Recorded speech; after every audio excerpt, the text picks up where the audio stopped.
Joining us now is Ruthie Friedlander. She's senior editor at StyleLite.com. Good to have you with us this morning. Good to be here. Okay, so redheads as a style, why is it so hot and why right now? Well, I mean, first you have to kind of think about the historical context of being red. When you think of the word red, you think fire, blood, all of these super intense adjectives. And, you know, they always say that blondes have more fun and that brunettes are the sensible ones, of course. We're so sensible, Ruthie. I know. So we're the smart, intelligent ones.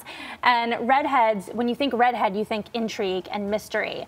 And I think when you look at some of the celebrities that have gone red recently, you have Rihanna, who is trying to kind of stay powerful and strong in the face of some of the scandal that kind of ensued around her last year. With Chris Brown. You have Kristen Stewart, who is kind of perceived as this awkward, unsure person on the red carpet, often criticized for that.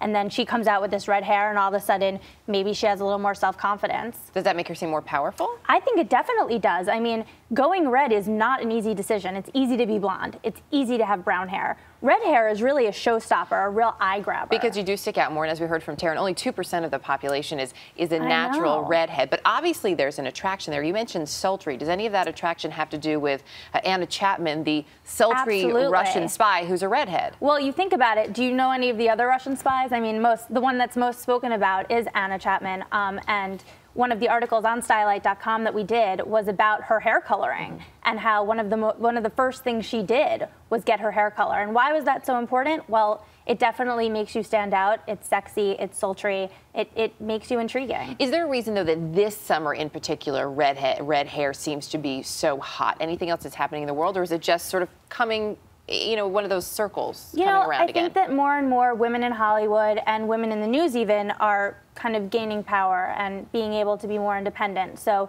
they don't have to say, I just have to be blonde anymore. They're able to kind of stand out on their own. How much of that do you think, just in what you hear from your readers too, and in reaction to what you get, is wanting to have something that's a little bit more individual and also a little air of mystery? Definitely. I think a lot of it has to do with that. I mean, if you look at the high fashion models, a lot of them now have red hair because in fashion it's more interesting to be different than to kind of go along with everyone else. You have Coco Rocha, you have Lily Cole, both beautiful models who have red hair. That's something that you might not have seen in the early 90s with the supers. You mentioned that it's a little easier to go blonde or to be a brunette, a little tougher to be a redhead. Is that because you have to be careful of your skin tone or what kind of red hair you ask for? Well, the first thing is that once you have red in your hair, it's really difficult to get out. So it's a big decision to go red. And also, yeah, skin tone's really difficult. Obviously, you know, the clothes that you wear have to be somewhat matched with what your hair color is.